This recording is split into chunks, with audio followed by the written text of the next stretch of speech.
Salut Lirza. Hi Barbie.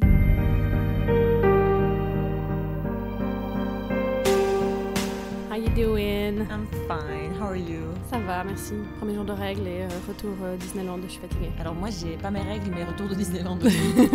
Ça t'a agressé plus que moi le retour? Ouais, je l'ai pris en pleine gueule, c'était comme si j'avais la gueule de bois. J'avais vraiment, tu sais, beaucoup d'informations à traiter dans ma tête et très très très envie de retourner à Disney. Bienvenue au Poisson sans bicyclette. Merci beaucoup, toi aussi. Merci, ça fait très longtemps alors je suis un peu rouillée. On va parler de féminisme et de l'art mainstream aujourd'hui. Yes. Personne n'a loupé cette information, mais cet été est sorti le film Barbie. Hi Barbie. Qui a enflammé Internet, le monde. Tout le monde a donné son opinion, Oui. Beaucoup trop fort. Voilà, on voulait parler de Barbie, et puis si on a le temps, de la merveilleuse tournée de Beyoncé Renaissance que nous avons été voir à Francfort. Ouais. C'était l'option la plus simple où on a réussi à avoir des billets. Trop cool, moi je me réjouis trop. Déjà j'adore parler pop culture en général. Oui. Et puis aussi, je trouve ça assez beau que c'était une année où le féminisme était tant dans ta gueule, dans des trucs méga mainstream en fait. Ouais. Barbie, c'était 1 milliard au box-office, la première Wow. fois de la part d'une femme. Waouh. Et c'est tellement, enfin on va en discuter après, mais genre le film est tellement dans ta gueule féministe que je trouvais ça juste magique. J'en reviens toujours pas, je comprends pas en fait. Non, moi non plus. Donc c'est trop bien, je me réjouis d'en parler. Trop bien. Avant ça, on voulait donner un peu des news du podcast. Oui. Parce qu'il y a un peu des changements. Moi, j'ai décidé de prendre un peu de recul avec le podcast, mais ça va continuer à passer, ne vous inquiétez pas. Après de longs mois de réflexion, je dirais, je me suis dit que j'avais besoin de prendre un peu plus de recul pour plein de raisons, et aussi le fait que les personnes qui sont militantes toute l'année ont tout mon respect, mais en fait, j'ai pas la force pour ça. C'est-à-dire que je trouve que quand on plonge souvent dans le féminisme et on peut parler de trucs très fun et puis on a toujours eu des invités super et puis très intéressantes, mais je trouve que plus on plonge dedans et puis des fois j'ai l'impression que c'est un peu difficile de sortir la tête de l'eau. Et puis de se dire que le monde va mieux, puis c'est cool. Ouais. C'est vraiment ce truc de, plus tu plonges dedans, plus t'es au courant de choses. Et puis j'ai vraiment eu toute une phase où je suivais tellement sur les réseaux sociaux, plein de comptes militants hyper intéressants. Mais il y a vraiment un moment où en fait tu vois vraiment le monde en noir et puis... Ouais, c'est clair. Je dirais pas le sexisme partout, parce que en fait le sexisme est partout. Tu plonges plus profondément et autant tu te renseignes de plein de choses, autant pas être déprimé tout le temps, c'est cool. Oui, c'est clair.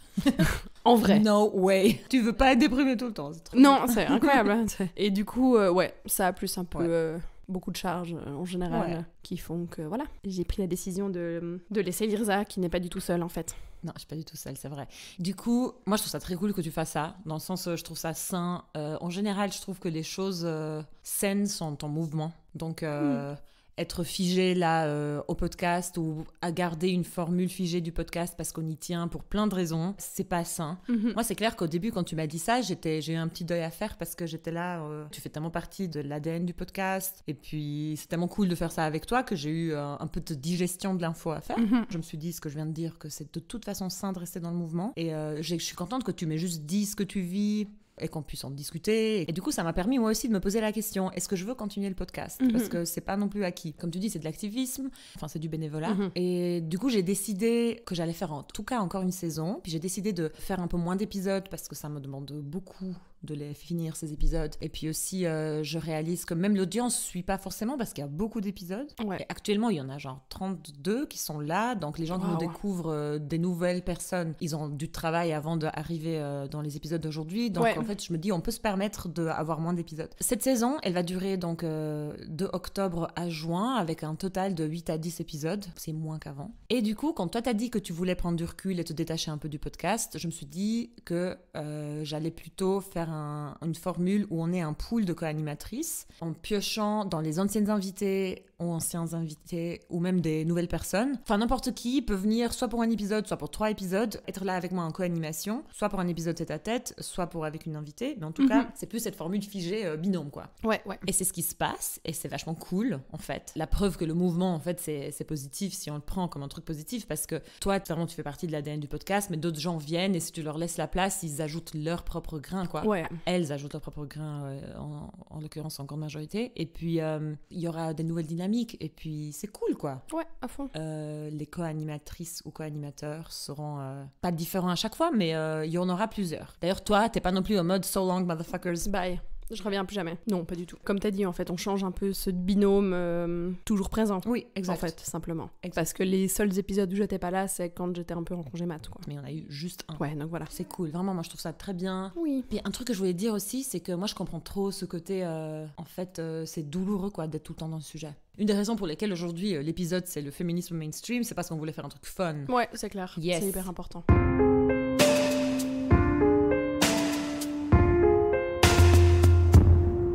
Hey Barbie, dont la metteuse en scène est Greta Gerwig, qui a fait Little Women. Oui. Un des films préférés de Lirza. Elle a fait quoi d'autre? Oui, elle a fait Lady Bird. Ah oui, Lady Bird. Il me semblait que j'avais regardé toute sa filmographie ces 2 dernières semaines. Oui. Mais... oui, Lady Bird et Little Women qu'on recommande. J'ai beaucoup aimé les deux. Toi, Lady Bird, forcément moins, mais parce que t'es trop fan de Little Women. I died. Ouais, il est vraiment monstre bien. Margot Robbie, qui fait partie des producteurs, parce qu'il y a aussi des hommes. Le plot que je vais vous lire. Parallèlement au monde réel, il existe Barbieland, un monde parfait où les poupées Barbie vivent joyeusement, persuadées d'avoir rendu les filles humaines heureuses. Mais un jour, une Barbie commence à se poser des questions et à devenir humaine. Sur les conseils d'une Barbie bizarre, elle part pour le monde réel afin de retrouver la fille à laquelle elle appartenait, afin de pouvoir retrouver sa perfection. Dans sa quête, elle est accompagnée par un Ken fou amoureux d'elle qui va également trouver un sens à sa vie dans le monde réel. It's so funny. Comme t'as dit avant, en fait, moi je comprends pas que ce film ait eu autant de succès. Parce qu'il est vraiment hyper drôle, mais c'est un humour vraiment décalé. Il est bizarre. Il est vraiment absurde. Vraiment, quand je regardais ce film, je me disais, j'en reviens pas que autant de gens aient aimé. Et encore, moi je veux dire, j'adore. Faut croire que j'ai pas un humour si spécifique. Mais je suis vraiment étonnée qu'on ait fait un film si perché, avec autant de budget, un casting comme ça. Enfin, vraiment, j'en reviens pas. C'est vraiment, j'ai l'impression, ce film, la définition de la licorne, quoi. Vraiment. Il est sorti de... pas vraiment de nulle part, mais moi je m'attendais pas à voir un film Barbie dans ma vie, pas du tout. J'étais là, ils font un film Barbie, ok, mais je sais pas ce que c'est, quoi. Ouais. Comme tu dis, c'est l'humour absurde, et moi j'en revenais pas le féminisme affiché, en fait. Oui. Enfin, moi je comprends pas comment on est arrivé là. C'est clair. Moi je suis allée le voir après toi, Ouais. et tu m'as dit, j'ai jamais vu un film mainstream aussi féministe. Ouais. Et vraiment, oui, c'est un euphémisme, quoi. Enfin, genre, il est féministe. On se cache pas. Tu sais, on en parlait ensemble, et il y a plein de films féministes que nous on adore, notamment Little Women. Oui. Puis on disait que c'est toujours des films où le féminisme est entrelacé dedans, et que toi tu disais, en fait, si tu veux faire semblant qu'il n'y a pas de féminisme dedans, tu peux. Enfin, tu peux pas le voir, quoi. Tu dis, non, mais c'est juste l'histoire de 4 sœurs, tu vois. Oui, ou, c'est ça. Ou je sais pas quoi d'autre. Ou genre, Portrait d'une jeune fille en feu, tu te dis, mais non, mais c'est juste une histoire d'amour, ou j'en sais rien. Barbie, C'est impossible à ignorer, parce on nomme le patriarcat. je sais pas combien de fois. Combien de fois t'as entendu le mot patriarcat dans un film mainstream? Oui. Pas souvent, on parle officiellement de féminisme. Ouais. Féminisme. Ouais. De standards de beauté, Enfin, on parle de tellement de choses qui sont tellement impressionnantes. Mais Ken, dans ce film, dit plein de fois, we're gonna make a patriarchy, we made a patriarchy is awesome. Elle était là, genre, ouais, vous prenez pas de pincettes, clairement. Pas du tout, ouais. Moi, je veux juste raconter vite fait, peut-être je vais couper, mais l'expérience de quand je suis allée au cinéma. Parce qu'en fait, j'avais entendu parler de Barbie, j'ai vu que c'était Greta Gerwig qui faisait, j'étais là, mais moi, je vais aller voir parce que je savais que ça allait être incroyable, juste à cause de la metteuse en scène, à cause de Margot Robbie, tout ça. J'ai chopé des billets pour l'avant-première. Déjà, la salle était pleine, très communauté queer, bourrée de gens déguisés en Barbie et en Ken. C'était une super expérience, trop positive. Et les gens rigolaient ouvertement à des moments drôles. Et à la fin, tout le monde a applaudi. Et j'ai trouvé ça trop joyeux. C'est trop cool. Ouais. Oh, c'est une trop cool expérience. Ouais. Tu l'as vu en Suisse? Oui, à Lausanne. Ah ouais, ok. Ouais. Ok. Trop stylé. On va parler du film, on va le diviser en 4 sujets. La première partie, c'est Barbie Land. La deuxième partie, c'est le vrai monde. La troisième partie, on va parler un peu de Mattel, qui sont les fabricants de la poupée Barbie, et qui ont sponsorisé le film, enfin qui ont commandé le film. Oui. Et la troisième partie, c'est la guerre contre le patriarcat. Donc ça commence dans le Barbie Land, et c'est vraiment un set qui ressemble à vraiment la maison de Barbie, la Dream House. Ouais. Moi, je crois que je l'ai jamais eu, mais genre, je vois ce que c'est, quoi. T'as Oui. eu, toi? Non. La Dream House de Barbie? Non, moi j'avais plein de trucs, mais j'avais pas de maison. Ouais, donc en fait, tu vois l'actrice Margot Robbie qui joue la Barbie stéréotypique, puis ça s'appelle comme ça, The Ouais, elle Stereotypical s'appelle. Barbie. Enfin, toutes les femmes dans le Barbie Land s'appellent Barbie et tous Oui. les hommes s'appellent Ken. Puis il y a une scène qui dure genre 5 minutes, c'est Hi Barbie! Hi Barbie! J'adore. Et c'est très drôle. Et en fait, le Barbie Land, c'est un monde, c'est kind of un matriarcat. Genre les Barbie, elles sont trop heureuses dedans, elles ont chacune une dream house, une belle maison. D'ailleurs, c'est très bien filmé parce que c'est vraiment les actrices, elles jouent comme des poupées, genre elles ont des pieds qui sont pas plats. Enfin, elles marchent sur la pointe des pieds. Enfin, c'est vraiment comme si il y avait des mains d'enfants qui les transportaient. Enfin, il y a ce côté pas du tout naturel et Ouais. très marrant. Pas de gravité en fait. Oui, elle passe de l'étage Ouais. au rez-de-chaussée juste en sortant de sa maison en l'air, quoi. Ouais, exact. Donc c'est vraiment un monde de très poupées, mignon. mais joué par des gens, quoi. C'est trop marrant. Et en fait, Barbieland, du coup, les Barbies sont trop contentes dedans. Tous les soirs, elles font Ladies Night, puis elles font la fête ensemble, puis elles chantent, elles font décorer. Ouais. Et aussi, genre, les Barbies, il y a une Barbie présidente. Toute la cour suprême, c'est des Barbie femmes. Enfin, des Barbies, quoi. Il y a des Barbies, genre, qui gagnent des prix Nobel ou je sais pas quoi comme prix. Ouais. Puis, à chaque fois, elles sont là, genre, thank you, I deserve it. Il y a vraiment pas du tout ce côté des femmes dans le vrai monde où elles sont là, genre, je le mérite pas, ou Oui. ou j'y crois pas que j'ai réussi. Elles sont toutes là, en fait, je vaux ça. Je le vaux. Je le vaux, Merci. exactement. Et j'ai vécu trop bien cette première scène qui est assez longue de Barbieland parce que c'était vraiment des bonbons pour mon cœur. Ouais, c'est super mignon, divertissant, les couleurs, les costumes sont incroyables. Tout est joli et chou et te ramène en enfance. Enfin, typiquement, moi, j'avais pas... je pense pas que j'ai eu une maison, mais tu te rappelles, après, peut-être avoir loué, enfin, genre à la ludothèque, ou bien j'avais des copines qui avaient peut-être l'ambulance, puis à un moment, il y a l'ambulance de Barbie.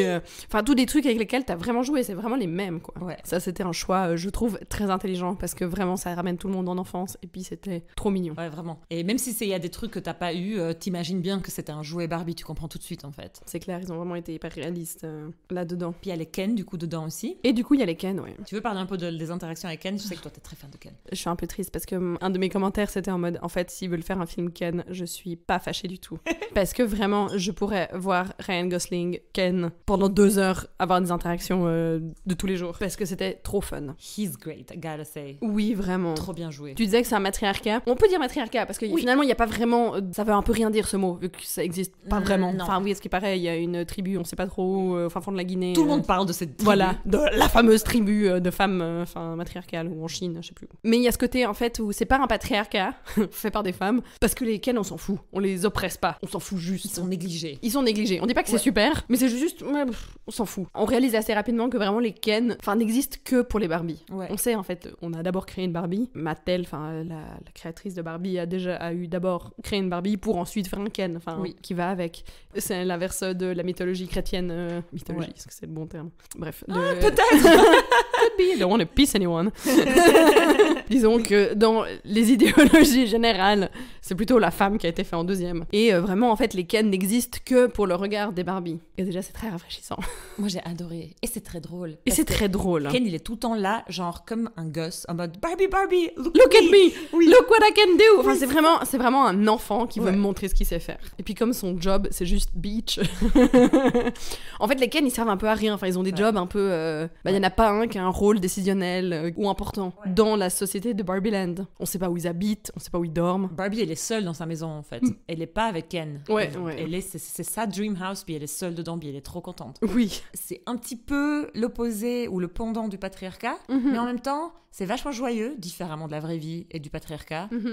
Les Barbies sont pas en train de dire au Ken comment ils doivent s'habiller, ni en train de leur dire tu dois te marier avec moi, pas du tout. C'est juste que elles en ont un peu rien à foutre. Enfin, puis en même temps, elles ont des interactions avec, et puis voilà, en fait, elles s'amusent bien, elles sont polies, et puis... Oui, ils sont là genre hey Ken. Ouais. Puis, voilà. Elles dansent avec eux. Puis elles amènent Ken à l'ambulance quand il a foncé dans une fausse vague en plastique. Est-ce que tu veux parler peut-être déjà de la masse de réaction que ce film a suscité? Oui, parce que les gens sont fragiles, quoi. J'ai beaucoup aimé parce que quand on a préparé cet épisode, toi t'avais vraiment un côté à vouloir beaucoup argumenter. Pas argumenter, mais à trouver des raisons particulières qui fait que les gens étaient offensés. Et moi j'étais juste en mode, c'est Little Mermaid all over again. Ouais. Enfin genre, les gens sont juste fâchés parce que les choses évoluent.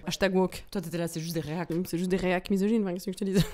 Mais parce que c'est incroyable. D'ailleurs, j'y pense maintenant, mais tout au début du film, quand il est sorti, il y a eu des gens qui ont mis 1 étoile quand ils ont raté le film. Oui. Et ils ont mis des commentaires. Et en fait, les commentaires étaient tellement machistes et juste cons, je suis désolée, qu'il y a des gens qui ont pris le poster de Barbie, puis ils ont repris ces commentaires machistes comme si c'était le slogan de Barbie. Attends, je les ai sous les yeux. Donc, an alienating, dangerous and perverse film. Tout ça, c'est genre monté comme un vrai poster de Barbie et je trouve ça très cool. Oui, à fond. The feminist agenda will kill us all. Non mais calmez-vous. Yes. They won't be happy until we are all gay. Je trouve ça génial. And that's the worst. C'est ça, exactement. Vraiment. Et puis, ça, je comprends pas, parce que je trouve que c'est un compliment. Je comprends pas pourquoi la personne, le mec, je vais m'avancer, a mis 1 étoile. A pink acid trip that feels like being slapped by lots of confusingly attractive people. J'avoue, moi j'aurais pas dit que c'est quelque chose de négatif. Un pink acid trip, moi je pense ça comme un compliment. Oui. Un slap by attractive people. Ok. Why you mad? Non mais bref, les gens étaient vraiment hyper fâchés, quoi. En fait, ça n'a pas de sens. Moi, la raison pour laquelle je voulais un peu fouiller, c'est que j'étais là, en fait, pourquoi êtes-vous fâchés? Pour moi, il y a l'option, et certainement une grande partie des gens, c'est ce que tu dis. En fait, ils n'ont pas du tout réfléchi, c'est juste qu'ils savent que c'est un film féministe, il est si ouvertement féministe, ils sont d'office contre. Après, je me suis demandé, genre, est-ce que quand ils voient Ken, qui est vraiment très drôle mais très con dans le film. Oui. Ouais, il est ridicule. Enfin, il est exactement ça. En fait, c'est un personnage qui est quand même ridicule tout du long. Même à la fin, si c'est pas quelqu'un de mauvais ou rien, c'est juste qu'il est ridicule. J'étais là, est-ce que les mecs, c'est masculin fâché? Est-ce qu'en fait, ils voient le film et ils se retrouvent tellement dans Ken que ça leur fait mal au cul? Ouais, peut-être. Moi, je pense vraiment que n'importe quel film, en plus un qui est comme ça ouvertement, comme j'ai dit, genre féministe, qui a un grand succès et un grand budget, ça fâche tout le monde. Ça fâche tout le monde. Ouais. Parce que l'autre truc aussi que j'imaginais, c'est que quand ils voient autant de femmes sexy être féministes, ça les fâche aussi. Ouais, peut-être. T'es belle, je peux pas t'avoir, et t'es féministe, ça m'envoie péter en l'air.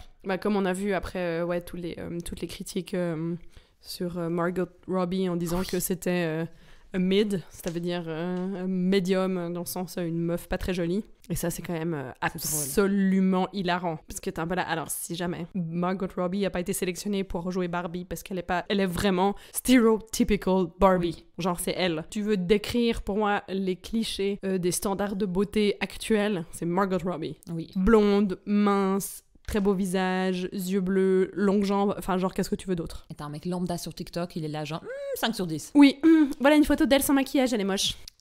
Et t'es vraiment là, mais vous avez vraiment plus d'armes, quoi. En fait, c'est vraiment ce truc que toi tu dis tout le temps, de toute façon t'étais moche. Oui, vraiment, c'est ça. En fait, t'étais laide. Alors que, enfin genre dans Le Loup de Wall Street, vous touchiez toute la journée sur les scènes de Margot Robbie. Oui.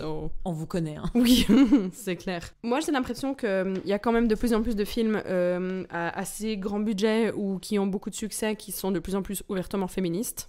Ma théorie était pas basée sur beaucoup de chiffres, mais par exemple, j'ai regardé un film sur Netflix qui était vraiment très bien, avec un cool casting, qui s'appelle Do Revenge, je vous recommande. Je pense que ça se revendique plutôt teenage movie, parce que c'est des adolescents dans un lycée privé. Vraiment, je le recommande. Je l'ai trouvé incroyablement trop fun. Et c'est aussi très, très, très ouvertement féministe, parce que le plot de base, c'est une miss super populaire qui devient un peu la paria parce qu'il y a sa sextape qui a leaké, puis on insiste beaucoup sur le fait que le mec avec qui ça concernait, même s'il est pas dedans, bah en fait, lui, il a rien. Et puis c'est très accentué, on accentue beaucoup le fait que c'est pas féministe de faire ça, et puis plein de choses. C'est elle qui en bave disproportionnellement. Oui, complètement. Enfin, je veux dire, effectivement, si t'es quelqu'un de gigaréac, actuellement, tu vas pas bien vivre ta vie. Oui. Parce qu'en fait, de plus en plus de films vont être comme ça. Et puis, je pense vraiment qu'un film comme Barbie, avec un succès pareil, il y aura un avant et un après, quoi. Enfin, ah ouais, c'est clair. Enfin, je veux dire, c'est pas possible, parce qu'un film qui est, encore une fois, autant féministe, avec un tel budget, ça va clairement changer les mentalités, quoi. En fait, c'est drôle parce que tu dis ça, et je suis d'accord avec toi intellectuellement. Mais t'y crois pas. Dans mon corps, je suis là, c'est pas possible ce qui se passe. Vraiment, j'en reviens pas, je comprends pas que Barbie existe. C'est pas comme si j'ai pas de critique pour le film, et on va en parler après. 1 milliard au box-office, on parle de patriarcat non-stop, on se fout de la gueule des mecs. Un succès tel. Ouais. J'en reviens pas. Et vraiment, il y a du féminisme pour tout le monde. Il y a plein de blagues qui sont assez deep, quoi. Enfin, faut quand même... faut être assez au courant où tu dis « Ah ouais, ok, on se moque du mansplaining. Fun. » Moi, je trouve ça remarquable. Tu sais, je t'avais dit, genre, quand j'ai été le voir, genre, j'ai trop kiffé, je le recommandais à fond, mais j'étais en mode, finalement, c'était super, je suis contente qu'il existe, mais il est un petit peu basique sur le féminisme. Oui. Après, je l'ai revu, il est beaucoup moins basique que ce que je pensais à la base, parce qu'il y a plein de blagues cachées dans tellement de dialogues et qui sont en fait très profondes. Après, c'est sûr qu'il y a tout un moment de vraiment un speech, enfin, il y a vraiment le speech féministe. Bah là, moi, il est basique. Il est très basique, mais c'est ce que je me dis. 1 milliard au box-office, là-dedans, ça fait réfléchir plein de gens. Ouais. Et il y a plein de personnes qui se revendiquent pas féministes ou rien et qui disent genre ah ouais c'est vrai, ça j'ai jamais pensé à ça. En fait j'avais pas pensé à ça. Et puis j'avais jamais pensé que je suis toujours trop bien habillée ou pas assez, ou qu'en fait peu importe ce que je fais, on va forcément me faire des remarques. Enfin je sais pas. Parce qu'elle soulève là toutes les contradictions que les femmes doivent incarner. Oui. Et que ça a pas de sens. En effet, genre quand il y a réfléchi, t'es là oui mais bon ça c'est obvious, mais en fait si tout le monde avait pensé à ça, on se vivrait plus dans le monde patriarcal dans lequel on vit. Donc c'est super. Du coup j'allais te proposer un truc, Coco. J'ai volé l'idée d'un autre podcast. J'ai volé l'idée du podcast Sentimental Garbage qui parle aussi de pop culture. C'est-à-dire, à un moment donné, Barbie et Ken, ils vont dans le vrai monde. C'est égal pourquoi. Oui. Regardez le film. Regardez le film. Si vous l'avez pas vu, regardez le film. Et puis, désolé, mais spoilers. Oui, plein de spoilers. On va dire des bêtises. Mais après, bon, enfin, it's on you. Il faut le regarder. Et en fait, Barbie et Ken vont dans le vrai monde et chacun et chacune vivent la chose très différemment. Oui. Et je trouve que c'est très bien incarné dans la scène, vraiment dès qu'ils arrivent en fait au monde dans lequel on vit. Ouais. Et du coup, j'allais te proposer qu'on lise la scène. Oui. Parce que dans cette podcast que j'ai écouté, elle faisait ça, puis je trouvais ça trop drôle. Ce qui se passe, c'est que du coup, ils arrivent et Barbie dit comment elle se sent, mais uniquement sur la base des regards posés sur elle. Dans la rue. Et des commentaires un peu balancés. Ouais. Mais il se passe pas grand-chose encore, hein, c'est juste ça. Mm-hmm. Et comment Ken se sent, et je trouve ça très révélateur, et c'est très bien écrit. Ouais, à fond. Tu veux être Barbie ou Ken? Je veux bien être Ken. Je me doutais pas du tout. Ils sont en roller à Los Angeles, à Venice Beach. Barbie, elle dit « What's going on? Why are these men looking at me? Yeah, they're also staring at me. Wow. I feel kind of ill at ease. Like, I don't know the word for it, but I'm conscious, but it's myself that I'm conscious of. I'm not getting any of that. I feel what could only be described as admired, but not ogled. And there's no undertone of violence. Mine very much has an undertone of violence. » J'aime beaucoup le undertone of violence. Oui. Parce que c'est ça, en fait. Ouais. Le vécu de l'extrême majorité des femmes dans l'espace public, c'est pas un regard d'admiration. C'est vraiment pas un regard d'admiration. Mais il y a vraiment plutôt undertone of violence. C'est vraiment l'intimidation, quoi, pour moi. Et je trouve ça vraiment très parlant parce qu'il a rien fallu pour qu'ils se sentent comme ça. Oui, c'est ça. C'est que vraiment, ils sont dans le vrai monde depuis 3 minutes. Oui. Et voilà. Et je trouve ça très déprimant et très vrai. Oui, très vrai. Ouais. Parce que vraiment, moi, j'ai hyper souvent ça. Ouais. Où t'es chez toi, tu vis ta vie, t'es cool, en mode « Hey, féministe, trop Ouais. bien, je suis en crop top. » Et tu sors de chez toi et t'es là « Oh non. En fait, non, je peux pas être libre et contente. Mauvaise idée. » Ouais. C'est ultra grave. Et après, donc ça cette scène, voilà, elle se liquide. Elle se liquide d'ailleurs d'une manière très drôle, mais on peut pas parcourir toutes les scènes. Oui. Après, ils se séparent un petit peu, Barbie et Ken, et puis Ken, il se balade tout seul. Il a trop de la peine à se balader tout seul parce qu'il a trop de la peine à exister sans le regard de Barbie. Il y a toute une scène très drôle où elle est là genre vas-y, mais don't get into trouble. Ouais. Il va dans le hall d'une espèce de corporation et il observe les hommes et il en revient pas. Genre, il l'a, mais c'est incroyable. Il y a des hommes partout, des pubs avec des hommes. T'as genre un van, je crois que c'est un van de flics, des mecs sérieux qui sortent du van et habillés genre sérieusement, ils ont du swag. Ah ouais. Et il y a aussi dans le hall de l'entreprise, d'une immense corporation, il y a juste genre 4 mecs en costard en train de discuter. Et il y a l'assistante d'un des mecs qui vient lui parler et lui, il lui dit genre « Not now, Melanie ». Puis il la pointe du doigt. Un côté un peu hostile avec le genre. Et je la repousse un peu d'une main, Ouais. mais sans la toucher. Mais... Exact. Puis Ken regarde ça, il est trop content, puis il imite le mouvement. Ouais, c'est très drôle. Très drôle. C'est vraiment... Mais ça, c'est typiquement des petites blagues subtiles. Ouais. Un peu ce côté où... Enfin, on se permet de parler aux gens sans les regarder, quoi. Enfin, je sais pas. Ouais, c'est vrai. Tu vois, ce côté un peu corporate, en mode c'est normal de... Mais en fait, tu vois la scène et tu te dis, ah, ok. Puis Ken, il est fasciné. Et Ken est complètement fasciné parce que tout d'un coup, il arrive dans un monde où les hommes gèrent tout. Il tombe sur un poster de Sylvester Stallone. Oui. Il tombe sur un clip de Grease où il y a que des mecs qui dansent. Ouais. Il tombe sur les dollars où il y a que des mecs dessus. Et il trouve ça incroyable. Ouais. Ça donne un truc hyper drôle. Et toi, t'avais dit un truc trop drôle qui t'avait dit genre, il a découvert la masculinité toxique, puis il est trop content. Oui, c'est ça. Parce qu'il est en mode, on est représenté. Ouais. Mais c'est vraiment Ken qui découvre la masculinité toxique. Ouais. Mais je trouve ça drôle parce que nous, en regardant le film, je pense qu'on s'est senti comme Ken. On a regardé le début du film, on a vu un matriarcat, puis on était trop contente, puis on avait encore rien à foutre des Ken qui étaient négligés, tu vois. Et je pense que lui, il se sent comme nous. Ouais, c'est clair. Sauf que nous, on n'a pas d'empathie pour lui parce que c'est pas drôle. Oui. Ouais. Et puis après, ils se retrouvent encore les deux, et il y a de nouveau une échange trop drôle. Tu veux encore être Ken? Je veux bien, ouais. Puis la phrase au milieu, c'est juste une passante. Ouais. Donc Barbie, il dit I've started to get all these weirdo feelings, like I have fear with no specific object. What is that? Il y a une passante qui lui dit It's anxiety. I have it too. They're just awful at this age. Et Ken qui est en mode I feel amazing. Ouais. Et encore une fois, ça me déprime trop. Oui. Parce qu'en fait, c'est juste les femmes qui souffrent énormément, Ouais. genre de problèmes et de stress et... Santé mentale en général. Ouais, la santé mentale qui va pas très bien. Ouais. Et un peu Ken, genre I feel amazing. Ouais, c'est génial. Tout se passe monstre bien. Mais aussi une scène que j'ai pas retirée, que j'ai adorée, c'est quand il voit un mec et il lui dit genre est-ce que je pourrais avoir un poste à grande importance dans votre entreprise? Lui il dit en fait il faudrait que tu aies un MBA ou même un doctorat. Ouais. Et lui il dit genre mais juste parce que je suis un mec ça suffit pas Ken. Et le gars gars il lui dit bah plus vraiment. Not anymore. Ouais. Genre plus vraiment maintenant, quoi. Ça suffit plus. Et moi j'ai cru qu'ils étaient en train de dire que le patriarcat c'était plus comme avant et ça m'a un peu saoulée. Ouais. Mais après Ken lui dit en fait les gars vous faites pas très bien le patriarcat là. Et le gars il lui répond en fait si, c'est juste qu'on le cache mieux qu'avant. Oui.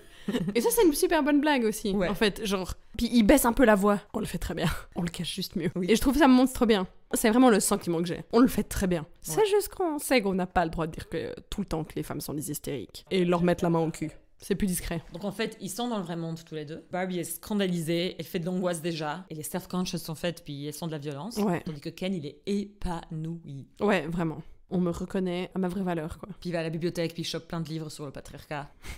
Et il croit, ça c'est ta blague préférée.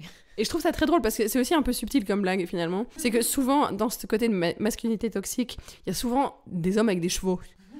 Tu vois, que ce soit pour aller à la guerre, le Far West. Enfin, il y a un côté où il y a un rapport avec les chevaux, tu vois, le cow-boy vraiment bien mascu, quoi. Enfin, même si l'équitation, je pense que c'est majoritairement des femmes, il y a un côté genre les chevaux, c'est pour les vrais, quoi.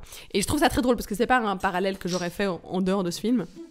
Et bref, je trouve ça hyper marrant parce qu'en fait, Ken, après il retourne à Barbie Land et il dit aux autres que c'est les hommes et les chevaux qui gèrent le monde. Et vraiment, toutes ces histoires avec les chevaux, c'est vraiment ma blague préférée.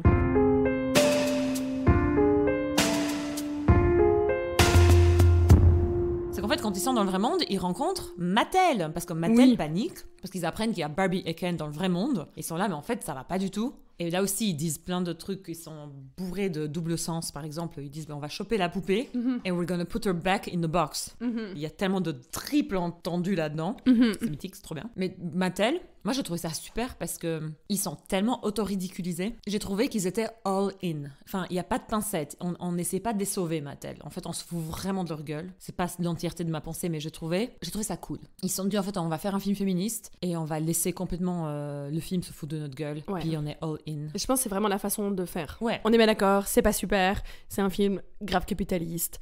On fait de la pub pour Mattel. C'est une gigantesque pub pour Mattel qui a été très bien réussie. En vrai, vous connaissez ça. Mais j'ai envie de le prendre pour a win. Parce qu'on a un film avec un budget gigantesque, qui a une promotion gigantesque et qui en fait a un monstre succès et du coup va potentiellement ouvrir les yeux des gens sur plein de problèmes féministes. Et je pense vraiment ce côté qu'ils ont vraiment, je pense, laissé carte blanche à la réalisatrice, ça c'était vraiment ce qu'il fallait faire, quoi, parce que ils en ont fait des conneries. Ouais. Et puis j'adore que vraiment on se moque tout le temps des produits. Tout ce qu'on voit dans le film, c'est des trucs qui ont existé. Et puis il y a vraiment des choses qui étaient mais complètement absurdes, des poupées qui ont été lancées sur le marché, qui voulaient rien dire ou qui étaient vraiment pas du tout ok. Et puis c'est très drôle d'en rire maintenant. Oui. Et Mattel le fait. Ouais. Et ça, c'est cool. Je suis d'accord avec toi que c'est un win. Ce film, c'est une immense pub pour Mattel. On sait que, de toute façon, le résultat, le double tranchant, le revers du film, c'est qu'ils vont vendre une pétée de Barbie. Je pense que ça doit... Je ne connais pas les chiffres, mais ça doit être en train de cartonner, là. Ouais, j'avoue. Parce que moi, j'avais l'impression que vraiment, Barbie, c'était un truc has-been, on n'en parlait plus, en fait. Je ne sais pas à quel point c'est vrai ce que je pensais, mais en tout cas, là, ce que le film a fait, donc c'est super parce qu'on parle de féminisme, mais il a lavé Barbie de tous ses péchés. Tout d'un coup, Barbie est devenue cool. Ouais. Et toujours est-il que Barbie, c'est des standards de beauté impossibles. Et je pense... C'est la crainte que j'avais, on en a parlé ensemble, c'est Mona Chollet qui en parle dans Beauté Fatale avec le phénomène de Mad Men en fait. Que dans Mad Men, on critique les années 60, le sexisme des années 60, les femmes, vraiment les secrétaires habillées comme des poupées sexy, les femmes au foyer tout le temps habillées comme des poupées sexy, et il disait ça a eu cet effet pervers qu'en fait, au lieu de prendre la critique du film, dans les magazines de mode, c'était genre habillez-vous comme la secrétaire sexy quoi. De Mad Men, oh ouais. Et je me suis dit dès le début que ça va refaire ça, c'est-à-dire tout d'un coup, on va renforcer de nouveau les standards de beauté Barbie. Et ça n'a pas manqué. Ça n'a pas manqué, j'ai vu un TikTok affreux sur un truc que je savais même pas que ça existait, c'est le Botox Barbie. C'est-à-dire t'enlèves le trapèze en bas de ton cou. Ouais, ou tu fais un truc spécial, enfin il coupe pas, non? Je sais pas. C'est une injection? Dans ma tête c'était de l'injection, mais je pense pas en fait, parce que... Bref, c'est peut-être une injection, mais en gros, si jamais vous saviez pas, mais il faut complexer sur ça. Oui, si jamais il y avait un complexe dont vous ignorez l'existence, en voilà un nouveau. Moi je savais pas que je devais complexer sur ça, mais il paraît qu'il faut que je complexe parce qu'en fait, la jonction entre mes épaules et mon cou n'est pas un angle droit. Et il faut que ce soit un angle droit pour ressembler à une poupée. Oui. Et il y a un botox ou une intervention qui existe pour que ton cou ressemble à une poupée. Parce qu'en fait, il fallait déjà complexer sur tellement de choses et il fallait ajouter ça. Oui, tout à fait. Et puis, c'est vraiment un truc, Botox Barbie, et puis il disait que ça avait explosé depuis le film Barbie. Parce qu'il s'est à côté pour allonger le cou et tout, enfin bref. Et vraiment, comme d'habitude, à chaque fois que tu vois un truc comme ça, tu te dis, vraiment, c'est n'importe quoi, et tu finis la vidéo et tu dis, en fait, tu vas voir ton cou. En fait, tu vas voir ton cou et t'es là, ah ouais, c'est pas super, ouais. Puis tu vois les vidéos avant-après, t'es là, ah ouais, c'est mieux, ouais. C'est plus beau. Ah ouais. Enfin, en allant voir Barbie, ça j'en avais vraiment peur, quoi. Ça va juste vendre plus de Barbie, ça va laver Mattel de tous ses péchés, ça va renforcer des standards de beauté impossibles. Et tout ça, genre, je l'ignore pas. Genre, c'est là-dedans. Oui, c'était vraiment un film, comme t'as dit, qui a été fait pour laver Barbie de ses péchés. En même temps, justement, ils ont ce côté très autodérision. En fait, l'histoire, c'est que les Barbie pensent qu'elles ont vraiment réglé les problèmes de sexisme. Oui. Et ça, c'est très drôle. Oui. Vraiment, c'est très, très marrant, parce que, évidemment, on sait que, genre, Barbie, c'est l'enfer. Quand tu vois le physique qu'elles ont, et puis le fait qu'elles soient toutes blondes, fines, avec des longues jambes, c'est l'enfer. Ouais. Et en faisant cette blague, parce que vraiment la stereotypical Barbie, elle arrive dans le vrai monde et elle est en mode « But we fixed everything ». Oui. Genre, ce n'est plus un problème, et elle en prend plein la gueule. On l'appelle fasciste. On la traite de fasciste, parce que vraiment, en fait, c'est tout le contraire qu'elles ont fait. Je trouve que c'est une blague qui est très marrante, et puis du coup on va un peu bosser là-dessus, et le fait de rajouter une dose de féminisme dans ce film, ça fait qu'effectivement Mattel se lave les mains en disant on a fait un film féministe, on peut vous vendre des Barbie anorexiques maintenant sans problème. Ouais, on peut continuer notre life. Après, comme tu disais, s'ils changent leurs produits... J'ai vraiment aucune idée de s'il y a déjà des Barbie avec des formats différents. Je sais qu'ils font des Barbie noires, probablement asiatiques aussi, qui sont pas juste des Barbie Disney genre Mulan, quoi. Après, ils font des Barbie astronautes, des Barbie présidentes, médecins, tout ça. Oui, ce qu'il y a en fait, il y a toujours eu ces Barbie-là. Ouais, vraiment, j'ai aucune idée de s'ils diversifient ça, ni si j'ai envie qu'ils le diversifient. C'est toujours un peu tout un débat. Mais j'espère qu'ils vont arrêter de vendre que ces Barbie aux proportions complètement inatteignable. Mais oui, on a parlé du Barbie Botox et puis de représentativité. Moi, je suis vraiment en train de réaliser ces temps à quel point la représentativité est hyper importante, genre de se voir représenter différemment, de voir des corps différents. Enfin là on est début octobre mais quand on enregistre. Mais j'ai passé un été comme tout le monde où il faisait beaucoup trop chaud et puis j'étais beaucoup à la plage. Je réalise que j'ai vu beaucoup de corps différents, peu habillés. Par exemple maintenant il y a la mode vraiment des maillots de bain très échancrés, un peu string tanga comme ça. Ouais. J'étais tellement impressionnée que autant de personnes qui soient pas une taille 34 les portent et j'étais vraiment en mode mais en fait ça me fait vraiment beaucoup de bien et pas du tout dans le sens de I'm so much better than everyone. Ouais. Et moi, je porte pas ça, mais je devrais. Ouais. Vraiment pas du tout, mais juste dire, en fait, ça me fait vraiment beaucoup de bien de voir des personnes qui assument leur corps, qui le vivent bien, enfin, qui ont l'air de le vivre bien, après, j'en sais rien du tout. D'être juste, entre guillemets, confrontés à d'autres physiques qui vivent leur vie. C'est vraiment ça, des physiques qui vivent leur vie. Qui vivent leur vie, mais vraiment, en Italie, mais les gens n'ont rien à carrer. Il y a des gens qui sont tellement bien foutus, selon tous les standards actuels, et d'autres, tu vois juste qu'ils sont là en mode c'est mon corps, je vais à la plage, j'en ai rien à péter et je trouve ça fantastique. Et puis ça me rappelle qu'il y a quelques années pour moi ça a été entre guillemets un effort, mais que j'ai vraiment fait un peu un choix conscient de m'abonner à plus de comptes typiquement sur Instagram de personnes avec des physiques différents, que ça soit des personnes handicapées ou grosses ou des gens qui assument leur poil, et vraiment ça me fait un bien incroyable. C'est pour ça que je fais tout ce speech juste pour dire que j'ai un peu peur qu'un film comme Barbie, ça n'aille pas du tout dans ce sens-là. Et puis que vraiment, la représentation, c'est super. Je suis assez d'accord avec toi. Moi, j'ai senti ce truc de représentation récemment en regardant la série Only Murders in the Building avec Selena Gomez. Puis Selena Gomez, tu sais, c'est une pop star avec des standards de beauté et tout ça, mais elle fait pas taille 34. Ouais, là, ça a été le gros débat un peu aux Grammys et tout. Enfin, je sais plus quel truc, parce qu'elle fait plus... elle est plus Hollywood thin, quoi. C'est-à-dire, elle est plus anorexique. Ou je sais pas quel problème elle a eu, mais... En fait, je sais pas du tout quel poids elle fait, mais dans la première saison... Dans la deuxième, je crois qu'elle a encore plus pris de poids. Ouais. Et en fait, j'étais là, elle est trop belle. Oui, on s'en fout. On s'en fout. Et puis, à un moment donné, elle porte un jean. Et c'est trop con, mais moi, ça m'a fait trop du bien. Je me suis vraiment sentie mieux dans mon jean le lendemain, quoi. Parce qu'elle est là, elle a juste un beau jean avec une ceinture et un pull. Et elle fait pas taille 34. Mais c'était juste trop cool de pas qu'elle fasse vraiment comme le petit doigt, quoi. Parce que j'ai eu un changement intérieur assez vrai. C'est ça que j'ai réalisé avec Selena Gomez. C'était pas juste intellectuel, oui, c'est cool, des corps différents. Non, mais vraiment, je me suis sentie mieux dans vraiment jeans. Quoi. Ouais. Moi, j'ai eu ça avec un peu mes poils sous le bras. Ouais. Vraiment, j'ai envie de dire que ça peut faire des effets vraiment complètement... Une seule personne peut tout changer. J'ai juste vu une photo que Angèle avait postée d'elle avec, genre, justement, les aisselles pas du tout épilées.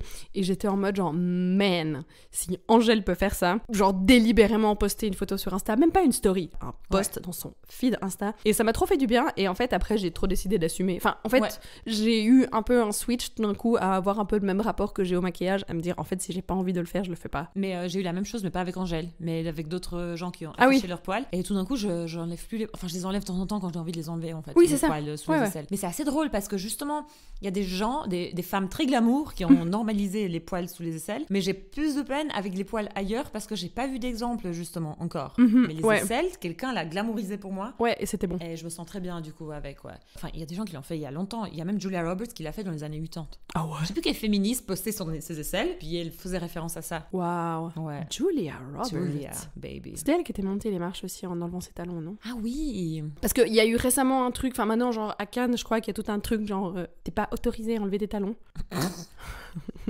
Des trucs qui vont dans le bon sens. Oui, non mais... Parce qu'il y a eu Her. Mais oui. Florence Pugh. Non, Twilight. Ah What's oui, her name? c'est juste. Elle a fait ça il y a quelques années, puis c'était un peu genre... Kirsten Stewart. Ouais, qui avait fait ça, puis ça avait fait un peu scandale, et puis apparemment, il y avait juste... Dans ma tête, c'est Julia Roberts, peut-être c'était quelqu'un d'autre. Elle se référait déjà à quelqu'un d'autre. Oui, quoi. justement, ou en mode, en fait, c'est monstre chiant de monter des talons. Des gigantesques marches en talons, c'est une pression complètement débile où je risque de me casser la gueule et de finir à la une de tous les journaux. J'ai toujours détesté Cannes. Je le dis. Oui. À chaque fois qu'on me dit ovation de 8 minutes à Cannes, je vois le film, je suis là genre...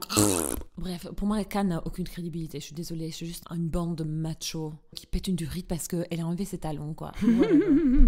Du coup, si on revient à Barbie... Après, il y a le retour à Barbie Land. Oui, à la maison. Et sauf que maintenant, ce n'est plus Barbie Land, c'est Kendom. It's a Kendom Land.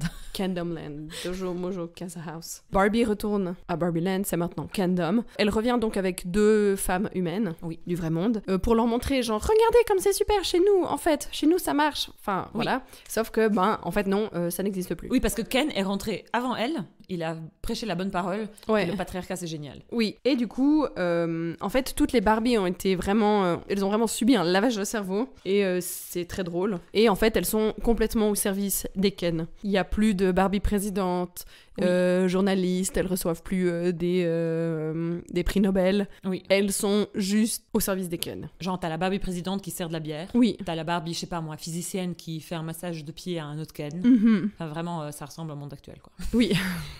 Tout à fait. Moi, cette partie-là, je la trouve très audacieuse de la part du film.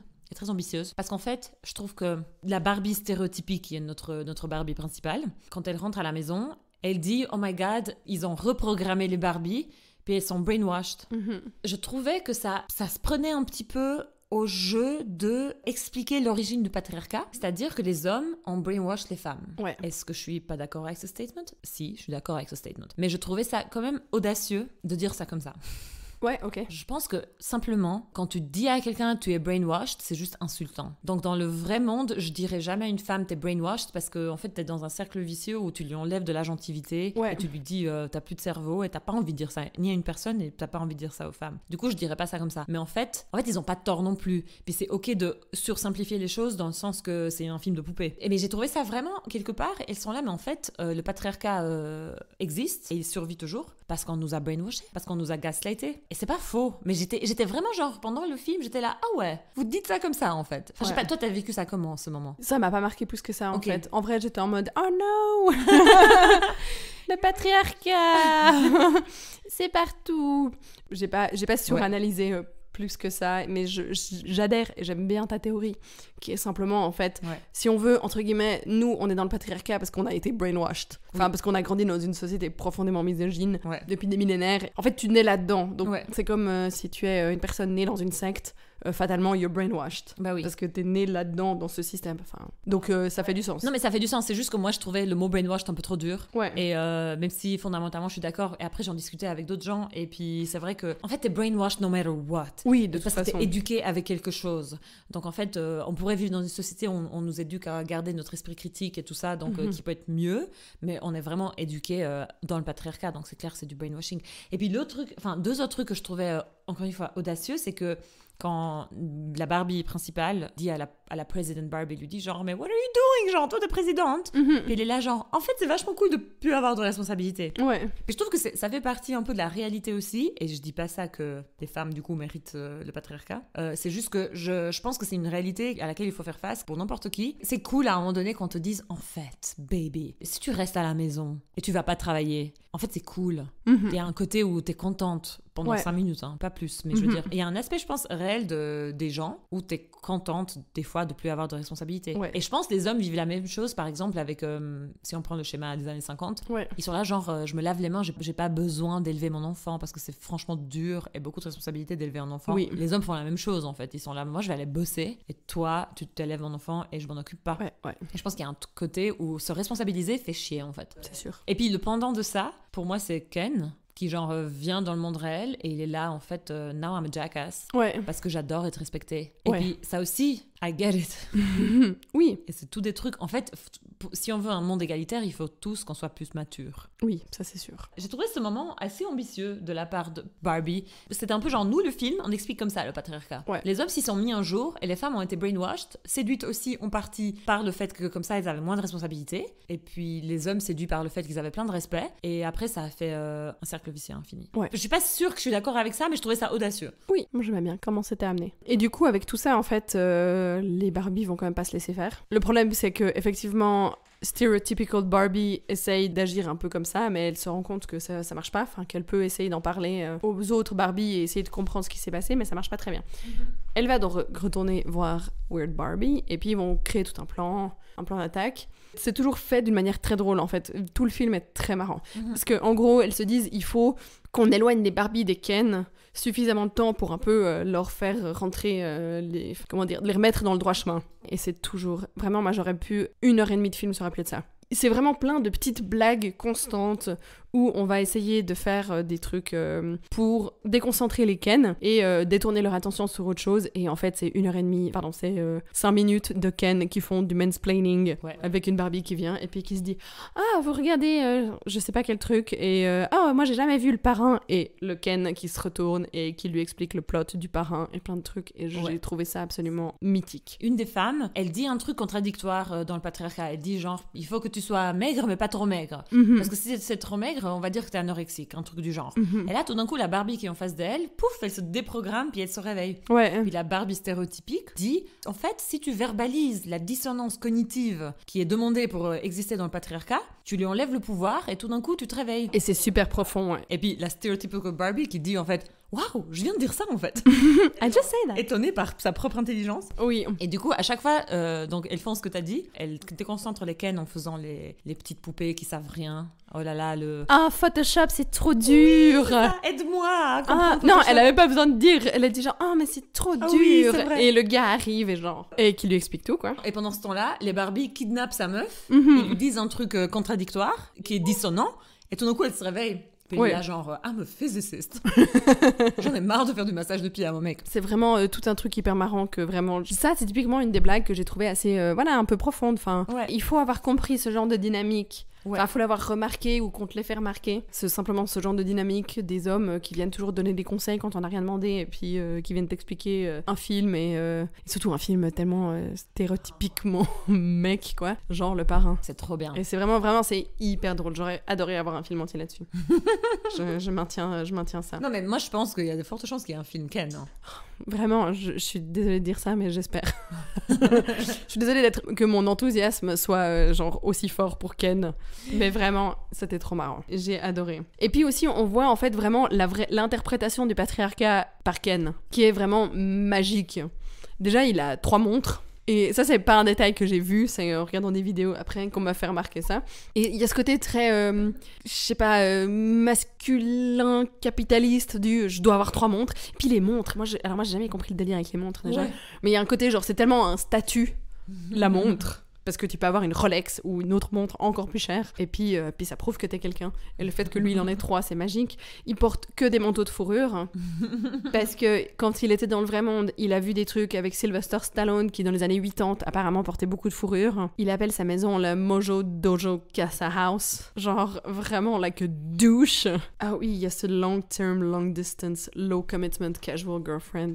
C'est vraiment une des meilleures blagues aussi. Et c'est aussi très profond. Dans la deuxième partie de comment elles se battent contre le Kendom et le patriarcat que Ken est en train de construire, elles sont dans la partie divisées pour mieux régner, c'est-à-dire la même chose que les hommes ont fait avec nous pendant des millénaires. Elles reséduisent leur propre Ken, et du moment qu'elles l'ont dans leur poche, tout d'un coup elles lui donnent plus d'attention, puis elles vont vers l'autre Ken. Vraiment, ça c'est un des trucs les plus profonds qu'il y a dans ce film. Mais oui, les hommes font ça avec nous, mais tout le temps, et après c'est nous des folles, les jalouses, les tarées, enfin ces mots-là quoi, utilisés, les hystériques, enfin tout ça, parce que on n'a pas assez confiance en nous, alors que n'importe qui perd complètement confiance en soi et perd sa boule. Oui. Si en fait tu aimes quelqu'un, elle te dit qu'elle t'aime pendant 5 minutes et 2 secondes après elle est vers ton meilleur pote, tu vois. Oui, en train de le draguer clairement. Oui, c'est clair, c'est vraiment un truc, enfin moi j'ai vraiment adoré tout ce concept-là, parce que la scène est très drôle en fait, enfin, ils sont en train de jouer, ils jouent tous de la guitare sur la plage et c'est magique, ça c'est une monstre bonne blague. Et après, au bout d'un moment, juste chaque Barbie se lève et va vers un autre Ken en train de jouer de la guitare, alors que c'est un moment très romantique au bord du feu sur la plage quoi.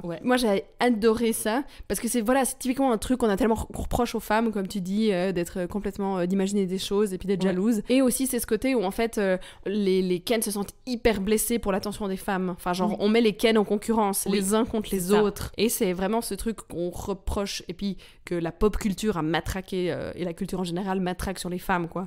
En se disant qu'elles vont se battre pour les hommes, pour l'attention des hommes, et puis elles sont vaines, et puis tout ce qui compte. C'est ça en fait. Bref. Sauf que les Barbie font ça au Ken. Et puis la scène que tu disais, c'est justement quand Barbie va reséduire Ken pour qu'elle puisse faire ce plan en fait. Et puis Ken est un peu en mode maintenant j'ai que des long term, long distance, low commitment, casual girlfriend. Et c'est très drôle parce que c'est ce côté tellement masculin qu'il peut pas s'engager quoi. Puis en fait puis elle y va, puis elle lui dit genre ouais je veux bien être ta long term, long distance, low commitment, casual girlfriend. Puis il est là genre pardon, il est trop content, ça se voit. Mais il fait son difficile. Il rentre chez lui dans sa maison. Et puis après, on l'entend gueuler « Sublime !» Et après, il ressort et il fait genre « Ah, je suis pas sûre que j'en ai envie. » Elle lui dit « S'il te plaît !» Puis en fait, et tout d'un coup, il regarde son biceps, puis il le serre un petit peu, puis il lui dit « Ok. » Sublime. Et je suis désolée, vous allez croire que c'est une blague exagérée, mais moi j'ai vraiment connu des mecs. Enfin, moi je suis sortie avec des mecs où tu leur touches le bras, tout d'un coup ils serrent le biceps. Je suis désolée. C'est clair. Le terme de long term, long distance, low commitment, casual girlfriend, c'est trop beau. C'est un poème en soi, quoi. Parce que c'est un truc bourré de contradictions et les meufs sont censées être ça pour leurs mecs. Déjà, c'est du long term. Donc, en fait, c'est pas un truc de nuit. Mais en même temps, c'est low commitment. Fais pas chier trop, meuf. T'es là pour moi, tout le temps, quand je veux, mais c'est low commitment, ok? On se comporte comme si c'était casual, puis c'est aussi long distance, dans le sens que je te fous la paix. Ouais, magique. Puis je trouve que c'est le truc de diviser pour mieux régner et de rendre les Ken jaloux entre eux pour l'attention des Barbie, c'est un miroir juste parfait du monde actuel. Et ils ont fait la guerre entre eux. Entre eux, et comme ça, elles ont pu revenir, elles, au pouvoir. Ils ont pu reinstate Barbie Land, en fait. Et vraiment, toutes les scènes de bataille et de trucs sont absolument magiques et merveilleuses et incroyablement drôles. Et ça vaut trop la peine. À un moment donné, les Ken sont en train de se fighter, et tout d'un coup, il y en a 2 qui se regardent vraiment dans les yeux, ils sont vraiment vénères comme ça, et tout d'un coup, il y a comme des paillettes qui sortent, et la scène change complètement, et ils sont tous habillés en noir, comme dans Grease, apparemment, tu m'as dit. Oui, enfin, en tout cas, moi, c'était la ref, c'était ça, enfin, des mecs qui dansent en mode Grease, quoi. Donc, ils sont tous habillés en noir. Genre very tight, genre t-shirt, pantalon, tout ça. Et c'est des beaux corps de mecs, et en fait, j'aimerais bien en voir plus. Ouais. Show me more. Et c'est tellement drôle, et ils se battent. À un moment, leur bataille, ils font juste du papier, caillou, ciseaux. Et il y a un des Ken qui perd, puis ils sont là genre... Puis ils refont papier, caillou, ciseaux, puis ils sont là genre... Puis ils continuent de danser. Ouais, c'est vraiment ridicule et tellement divertissant. Ouais. Et puis ça finit aussi, en fait, Barbie et Ken qui ont vraiment une conversation un peu sur où ils en sont. Puis ce qui est cool, c'est que on humanise tout le monde là-dedans, comme ma phrase préférée de tout le film, où Ken dit à Barbie, genre... Honestly, as soon as I realized patriarchy wasn't really about horses, I kind of lost interest. Parce que comme je vous ai dit, les trucs avec les chevaux, c'est mon truc préféré. Ça m'intéresse même plus du coup. Oui, parce qu'en fait, il n'y avait pas vraiment de chevaux, donc on a dû prendre trop de décisions, c'était trop dur. Et avec des phrases où Ken pleure et puis il dit I don't think it's weak because I'm crying. Enfin, des trucs où je suis en mode ok quand même. Je sais pas, des phrases assez à double sens et puis bien avancées dans la lutte féministe, quoi. Ouais, puis comme tu dis, ils humanisent tout le monde dans le sens que Barbie, sa fin, c'est qu'elle décide de devenir humaine, puis vraiment avec les sentiments, avec les nuances, avec la cellulite, enfin tout ça. Ouais. Et puis Ken, c'est ce qu'elle lui dit, Barbie. Elle lui dit en fait, c'est trop drôle, elle lui dit je te dois des excuses. Puis Ken, il fait puis elle lui dit en fait, il faut que tu saches qui tu es sans moi. Ouais. Du coup, Ken apprend à être Ken sans Barbie, puis Barbie apprend à être humaine. Ouais. Et ils sont tous et toutes humanisés du coup. Oui, puis tout le monde a avancé en fait. Quand je l'ai revu pour la deuxième fois, la fin est vraiment touchante. Ouais. Il y a vraiment une fin où Barbie décide vraiment de devenir humaine, puis elle commence à pleurer, puis c'est toute une scène méga touchante où il a une gamme d'émotions qu'elle n'avait pas avant. Ouais. Et c'est trop joli. Au-delà des blagues, je dirais féministes, qui sont assez genre poussées, Ouais. il y a un côté très profond dans le film qui est en mode en fait qu'est-ce qui fait de toi un peu un être humain. Et puis il est vraiment très beau, enfin je veux dire, sans que ce soit 2 heures où tu pleures, je veux dire il y a vraiment beaucoup d'émotions, je m'attendais pas à ça. Ouais, je suis assez d'accord avec toi. Il y a une double couche trop intéressante, mais genre quand Barbie dit à Ken il est temps que tu saches qui tu es sans moi, c'est pas genre it's Barbie and Ken, mais c'est it's Barbie and it's Ken. Ouais. Le message est pour Ken dans le film, mais en vrai le message est pour les femmes. Ouais, j'avoue, parce que l'assimilation dans les couples et puis puis le Dr and Mrs. Enfin, je veux dire, on prend le nom de nos mecs quand on se marie, donc c'est de l'assimilation totale, alors qu'il est temps de savoir qui tu es sans ton mec, en fait. Ouais. Et c'est pas anodin. En fait, il y a pas grand-chose d'anodin dans ce film. Non, il est tellement riche. Ouais. Il y a tellement de détails, de blagues, et vraiment, on n'a pas l'impression que les choses ont été mises là par hasard. Non, je pense qu'il y a rien qui est là par hasard, c'est vrai. Et je pense vraiment que ça en fait sa profondeur, et puis le fait qu'il soit si cool. Et si bourré de succès. Et après, c'est clair que, enfin, je lisais des fois des trucs où d'autres féministes ont dit que voilà, c'est un film féministe, c'est un type de féminisme. Puis en effet, parce que c'est un féminisme consumériste, ça c'est clair. Oui, alors, et puis c'est clair qu'on part pas de non-binarité. Je veux juste le reconnaître que c'est très binaire. Oui, alors on parle d'un truc vu, très hétéronormatif, binaire. On parle même pas de personnes gays. On parle pas d'homosexualité du tout. Alors on parle pas d'antiracisme non plus. Non. Même s'il y a des personnages racisés, voilà, on reste sur le bon gros féminisme blanc. Et là-dessus, moi je voulais dire un truc que je trouve intéressant, c'est que du coup, on critique beaucoup à la pop culture qu'il n'y a pas assez de représentation, et c'est juste.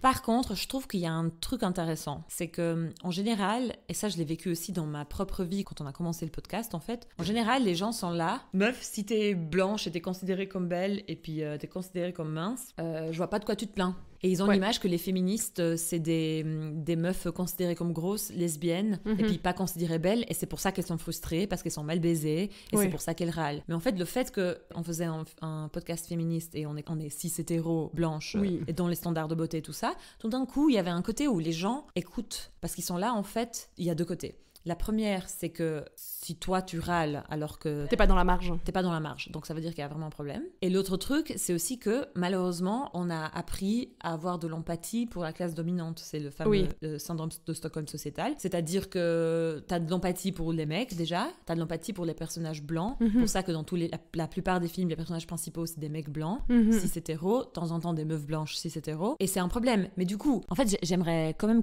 clarifier ce que je veux dire, parce que je pense que c'est important qu'il n'y ait pas un malentendu là-dessus. Je trouve ça absolument crucial qu'on continue de travailler pour représenter à l'écran, pour mettre sous le spotlight de manière nuancée plein de personnages différents, plein de corps différents, que ce soit des personnes racisées, sexisées, en situation de handicap, considérées comme grosses, enfin tout ce qui est de la vie, quoi. Mais là, je reconnais juste qu'on vit dans une société malheureusement tellement problématique, elle déshumanise une grosse partie de sa population, et ça fait que je soupçonne que ça a été efficace de mettre un message féministe dans la bouche d'une meuf aussi stéréotypique que Margot Robbie. Je trouve ça intéressant que justement c'est la Barbie stéréotypique qui fasse la crise existentielle. Et vraiment, je dis ça pour parler du côté très problématique de la société.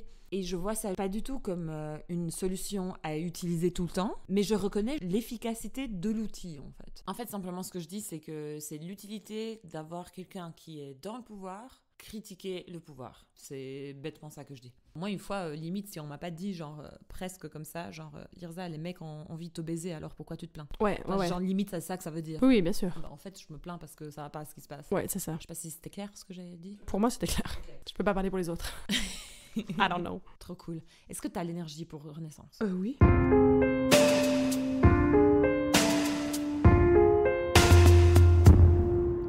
Comme on avait dit, qu'on va parler d'un deuxième phénomène mondial, global, commercialement aussi, et pas juste culturellement, qui met en évidence une culture queer, en l'occurrence, mais avec beaucoup de féminisme dedans, beaucoup d'empouvoirment féministe dedans. Et c'est l'album de Beyoncé, Renaissance, et plus concrètement, sa tournée mondiale, qui vient de se terminer avec l'annonce d'un film, d'ailleurs. Moi, je suis fan de Beyoncé depuis Lemonade. Oui, moi aussi. Et il paraît que Beyoncé, ça fait depuis le self-titled, donc avant que moi je sois fan, qu'elle affiche dans ses concerts le mot féministe. À une époque où ça se faisait pas du tout. Non, c'était vraiment avant 2017. Ouais, se revendiquer féministe, ça se faisait pas. Sauf si t'étais féministe. Et sauf si t'étais une autrice féministe très assumée. Sauf si t'étais Virginie Despentes, quoi. Oui, c'est ça. C'est une pop star ultra mainstream, vraiment qu'il a affiché en fait. Et puis que les gens embarquent ou ils embarquent pas à un côté comme ça. Ouais. Et ça, c'est méga empouvoirant. Après, elle a fait des albums ultra deep. Lemonade, ça m'a cassé le cœur en deux. Il est et féministe, et antiraciste, et anti-hétéronormatif. Enfin, il est incroyable. Ouais.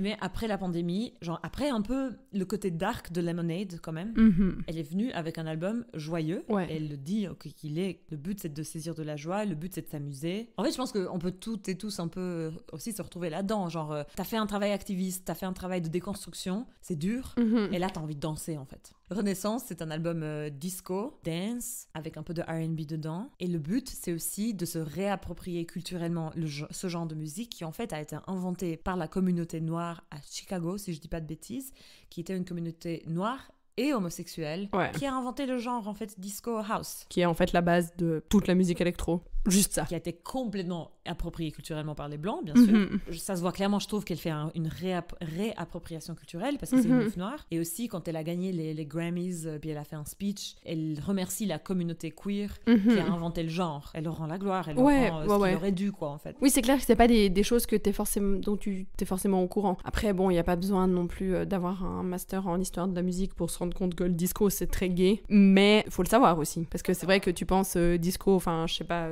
Alors moi, j'adore le disco, mais moi, ma base de disco, c'est ABBA. On n'est pas sur du gay noir, quoi. Ouais, c'est vrai, moi aussi. Après, effectivement, il y a toujours d'autres noms. Tu connais plein de groupes. Il y a beaucoup de stars différentes. Mais ce qui reste, forcément, c'est pas une évidence que c'est gay, quoi. Moi, je savais pas ni que c'était gay, ni que c'est noir. Je savais pas grand-chose, en fait, sur le genre disco, de toute façon. Mais en tout cas, je savais pas que c'était noir. Genre, c'est assez drôle, parce que, le jazz, je savais, mais c'est comme, somehow, plus connu comme fête. Ouais, jazz, rock'n'roll. Bah, rock'n'roll, moi, je savais pas, c'est toi qui m'as dit. Ah oui, c'est vrai. Tu l'as dit, et deux minutes après, je suis venue vers toi, j'étais là, pardon. Avant, t'as dit... Est-ce que je peux faire mon plot sur le disco, en fait, maintenant? Est-ce que j'ai enfin une scène qui est obligée de m'écouter? Pas forcément. The mic is yours. Donc, j'adore le disco, je suis une très grande fan, et j'ai toujours remarqué un peu ce côté très dédaigneux par rapport au disco. Et il y a tout un truc où ma mère était aussi monstre fan de disco, et disait, en fait, on n'arrêtait pas de se foutre de ma gueule et des gens qui aimaient le disco, en mode, genre, en fait, il y avait beaucoup ce disco versus rock, à l'époque du disco, en disant qu'en fait, les discos, c'était de la merde, et puis machin. Au point où j'ai appris une fois en regardant RuPaul's Drag Race qu'il y a eu un mouvement anti-disco qui était genre national aux États-Unis. Enfin vraiment, genre c'était le mouvement Disco Sucks. Wow. Où des gens... Alors je sais pas si ça a été fait plusieurs fois, mais ça a été notamment lancé par un DJ, un disc jockey de l'époque, genre en radio, où ils ont cramé des CD de disco ensemble à un moment. J'étais un peu là, non mais enfin, avant de réfléchir un petit peu, j'étais là, mais c'est quoi votre problème? Enfin, genre, vous détestez à ce point-là le disco que vous devez vous réunir, et puis que c'était un mouvement, enfin, c'était pas juste trois rageux, enfin, c'était genre un stade gigantesque à Chicago. Waouh. Et j'étais là, mais c'est quoi votre problème? Jusqu'à ce que c'est difficile de pas faire le parallèle entre le fait que c'était une musique queer as fuck, noire, latino, on rassemblait tout, il y avait beaucoup de femmes, on se préparait, il y avait ce côté très, je veux dire au-delà, même si tu étais quelqu'un de gay, ce côté très préparé, très flamboyant, je viens vraiment dressed up for the night. C'est trop difficile de pas faire le parallèle entre ça. En fait, c'est juste des vieux réacs ou des jeunes vieux réacs blancs qui ont pas supporté qu'il y ait autant de visibilité. C'est tellement violent. Et en même temps, ça fait trop du sens. sens. J'ai toujours trouvé ça très bizarre, ce côté un peu à trouver le disco nul. Alors maintenant, je veux dire, c'est de retour. Enfin, j'ai l'impression que, je veux dire, Beyoncé a fait un album House, enfin, It's Back Everywhere. Mais je veux dire, ça... C'est pas elle qui a inventé la tendance, ça venait petit à petit par un peu à gauche à droite, oui, ça venait clairement. Et ça fait exploser. Et puis en général, il y a plein de gens qui aiment le disco puis qui s'y intéressent, puis c'est un peu cool parce que c'est très très vieux aussi. Mais j'ai toujours senti un espèce de dédain avec la musique disco que maintenant j'explique en disant aux gens que ils sont misogynes et racistes. D'ailleurs, pour faire écho à ce que tu dis, il y a un truc, j'ai pas encore eu la plateforme pour le dire. Tu te rappelles quand il y a l'album Random Access Memories de Daft Punk qui est sorti, qui est Disco as Shit, et qui a été un succès instantané, vraiment, vraiment fulgurant, avec Get Lucky. C'est un très bel album. Enfin, moi, je kiffais trop, je l'ai écouté un été en entier. Et en fait, récemment, j'ai réalisé que je suis vraiment vénère, parce que plein de mecs, excuse-moi, mais des gens aussi, que je connais qui adorent cet album comme si c'était l'album culte de leur vie, ne donnent pas une seconde d'attention à Renaissance de Beyoncé. Ah ouais. Alors que Renaissance de Beyoncé, je suis désolée, c'est un chef-d'œuvre. Ouais. C'est un chef-d'œuvre disco. Et puis en fait, il y a ce côté que c'est une meuf, une pop star qui a chanté Single Ladies, puis elle est noire. Alors que quand c'est deux gars français dans un studio à Paris qui ont fait ça. Oh Paris. Oh Paris, exactement. You guys are Jesus Christ, quoi, en double. Oui. Et on fait des références à des mecs blancs européens du disco. Exactement. Giorgio Moroder. Il y a tout un Love him, he's Italian, love it. J'adore l'italo disco. C'était vraiment un très bel été en écoutant cet album, je l'adore toujours. Sauf que j'ai très des mixed feelings justement parce que c'est deux Parisiens. Et vraiment, je connais des mecs dans ma vie qui adorent cet album. Je suis là genre, mais pourquoi t'écoutes pas Renaissance en fait? Ah, mais c'est trop mainstream. Daft Punk, ça ne l'est pas, tu vois. C'est niche. Oui, mais c'est des mecs, c'est plus intentionnel, quoi. Mais oui. C'est pas... Ils font pas ça pour passer à la radio, des featuring avec Pharrell. Beyoncé, c'est le mot que tu adores. Elle est commerciale. Trop commerciale. Ouais. J'adore. Si vous dites commercial, we can't be friends. C'est pas vrai, je vous accepte aussi. Si vous voulez aliéner correct. Vous dites commercial. Par aliéner, ça veut juste dire que je vais lever les yeux au ciel intérieurement et passer à autre chose. Et tu vas quand même continuer la discussion. Si on a le temps après, on va parler de l'album plus en détail. Mais nous, on a eu le privilège, je considère vraiment que c'est un privilège. On a été la voir en live pendant la Renaissance World Tour. Et c'était super. Et j'ai encore pensé à ce que tu disais avant, parce que je connaissais pas tout ton historique avec le disco. Enfin, je le connaissais un peu, mais pas tout. Ouais. Ce côté où on y va dressed up. Oui, tout le monde est allé dressed up au concert de Beyoncé. Les gens c'était tellement préparé, c'était tellement un événement. Oui. Ça m'a fait trop plaisir. Moi aussi. Parce que j'ai l'impression que je me le pète à chaque fois, et je le dis quand je peux. Mais j'avais été la voir à Zurich pour la tournée de Lemonade. Et j'avais pas du tout ce même sentiment de flamboyance et de préparation. Mais peut-être que je faisais juste pas attention et puis qu'il pleuvait et que j'étais en kawaii et que voilà. C'était pas fun. Non, c'était un monstre bon concert. Mais vraiment, les gens étaient tellement... Ils faisaient monstre chaud. Et les gens étaient tellement habillés. Ils s'étaient tellement sapés pour l'événement. Ouais. Et ça faisait trop plaisir. J'ai jamais fait partie d'une si belle foule. Oui, c'est ça. Et qui était d'ailleurs très joyeuse et très sympa. Très chill comme foule, je trouvais. Parce que toi, tu m'avais dit que quand t'avais été voir Beyoncé, tu m'avais dit j'ai jamais vu un niveau de hystérie, de fandom comme ça. Ouais, moi ça m'avait fait un peu peur quand même parce que j'ai fait beaucoup de concerts et puis plein de choses très différentes, que ce soit des concerts de métal. Je me suis pas très sentie en sécurité au concert de Beyoncé parce que vraiment, c'est-à-dire elle avance sur un bout de scène qui avance vers toi et les gens, genre il y a un mouvement de foule et moi ça m'a vraiment fait peur. Ouais. Donc ça c'était il y a 4 ans, enfin 5 ans. Ouais. Alors que cette fois-ci, j'ai trouvé ça très chill. Et je suis allée tellement fois, je suis allée plusieurs fois vers des inconnus parfaits, leur dire your outfit is fabulous. J'avais juste envie d'aller vers les gens et de leur dire qu'ils étaient super. Ouais. Et avant qu'on coupe l'épisode, parce que la suite va être plutôt pour les Patreons, Beyoncé a enfin réussi à déstabiliser notre hétérosexualité. Tu veux peut-être parler de ça un petit peu Je disais qu'en fait, je trouvais absolument fascinant ce côté d'avoir vu autant d'hommes, on va pas se mentir, majoritairement gays, qui étaient si habillés tout en étant si déshabillés. Ouais. C'est-à-dire qu'il y avait beaucoup d'efforts, c'était pas juste des mecs à torse nu. Oui. C'est pas ceux en ville qui me saoulent. C'était des hommes, genre préparés avec des hauts à paillettes, soit échancrés, soit un peu soit transparents ou des tout petits shorts. Et puis c'était hot. Moi j'en ai vu un. Il était en string et il avait une robe argentée par-dessus qui était transparente, donc on voyait juste son string par-dessous et c'était trop sexe. Et vraiment, en fait, notre conclusion de ce concert de Beyoncé, c'est que, en fait, les hommes ne transposent pas le fait qu'ils trouvent que des femmes qui se dévoilent, c'est sexy à eux. J'étais un peu là, vraiment, les hommes n'ont pas capté le pouvoir des habits sexy. Ouais. Et depuis, je suis un peu obsessed. Ouais, genre si tu veux pécho, mec, habille-toi plus sexy. On en a marre des polos. Oui. Stop it. Vos polos de merde, avec vos shorts à une longueur hybride bizarre, genre Oui. pas jusqu'au genou, mais un peu en dessus ou weird. Puis vous êtes tous les mêmes, enfin genre... C'est bon. Et quand tu m'as dit ça en live à Francfort, et moi j'étais là, j'avoue que j'ai envie de croquer des fesses. Oui, c'est vraiment ça. Ouais. C'est juste, t'es un peu là, en train So hot. d'utiliser ton éventail, quoi. Enfin, vraiment, il y avait un gars qui avait un haut, genre vraiment... c'était un peu des paillettes, mais genre, c'était comme un haut juste métallique. Oui. Et j'étais vraiment en mode genre, this is so hot. Hot, hot, hot. Hot, hot, hot, like stolen Chanel. Oui. Et c'était vraiment, vraiment trop bien, trop bien. Et c'était un immense safe space queer et Ouais, féministe, vraiment, en fait. c'était ça. C'était un tout trop agréable. Trop chou et trop chaud. Donc, je t'ai déjà dit 1000 fois que je suis dans une spirale descendante dans des chaînes YouTube de pop Mhm. culture.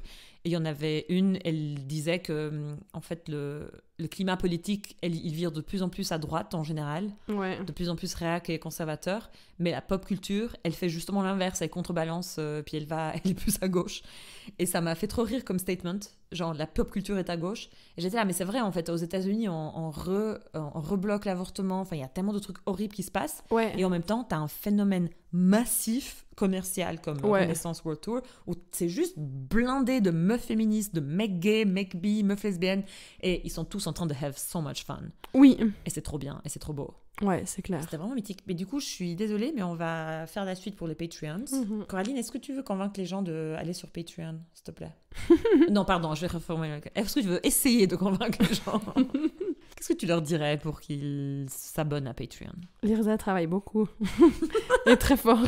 Please do it. Pour produire du contenu de qualité, parce que c'est toujours quelque chose qu'on oublie. Enfin, à l'ère de Internet où tout est gratuit. Et croyez-moi que je fais partie de ces gens aussi qui profitent de ces choses. Mais c'est quand même vachement plus encourageant de faire quelque chose quand tu sais que tu as vaguement des sous. Oui. Qui défrayent plus que te payer des vacances aux Bahamas. Yes, et puis si on veut aussi pérenniser un minimum le projet, parce que c'est clair que là, du coup, on le fait dans notre temps libre, avec notre motivation fluctuante, notre motivation qui change de couleur, voilà. Mhm. Donc c'est clair que si tu as de l'argent pour, peut-être, je fais pas de promesses, mais je veux dire, si on avait de l'argent pour en budget, on peut vraiment créer de l'espace à ce projet, Ouais. gagner de l'argent pour, et du coup, tu pérennises le projet. Et voilà, donc si vous voulez, il y a du contenu exclusif dans la suite de cet épisode. Allez sur Instagram, il y a le lien, et c'est patreon.com/lespoissons sans bicyclette. Et dès Please join. 5 balles par mois, vous avez accès à tout le contenu.